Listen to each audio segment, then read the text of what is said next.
Salut, c'était Voir, j'espère que tu vas bien. Aujourd'hui, je vais t'expliquer en moins d'une minute ce qu'il s'est passé dans la bande-annonce de la semaine. Alors reste bien jusqu'à la fin si tu veux être au courant de tout. On tenait également à rappeler à toutes celles et ceux qui ne le savaient pas encore, vous disposez d'un lien vers la bande-annonce officielle de Plus belle la vie juste en dessous de cette vidéo dans la description. Alors n'hésitez pas à aller voir juste après cette vidéo. C'est parti.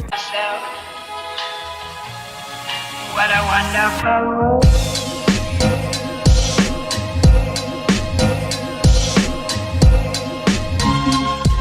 La semaine dernière, Chloé a vécu une véritable descente aux enfers, accablée par une enquête qui semble l'accuser malgré son innocence, au point de lui avoir fait perdre peu à peu tout espoir, jusqu'à ce qu'elle réussisse à récupérer sa fille Elena, qui a pu passer les fêtes avec elle. Alors que la magie de Noël tente de s'installer au Mistral, le verdict tant redouté tombe enfin chez les Kepler, marquant un tournant décisif. Pour cette semaine dans Plus belle la vie, Stanislas Beaumont, nouveau capitaine venu de Lyon, intègre le commissariat, mais son comportement intrigue Ariane, qui vous commencez à la connaître, se méfie toujours de tout le monde, surtout des hommes à l'ego un peu trop prononcé. Mais pour ne jamais lui donner raison, Patrick décide volontairement de la mettre en binôme avec la nouvelle recrue afin de souder son équipe. Mais vu le caractère d'Ersan, on peut s'attendre à que cette collaboration se termine dans un bain de sang. De son côté, Martin, le petit-fils de Luna Torres, vole le téléphone de Louisa, la sœur d'Idriss Salem, et tente de le revendre. Idriss intervient, mais le jeune homme le frappe et prend la fuite, ce qui aggrave clairement son cas et les sanctions encourues. Après son arrestation,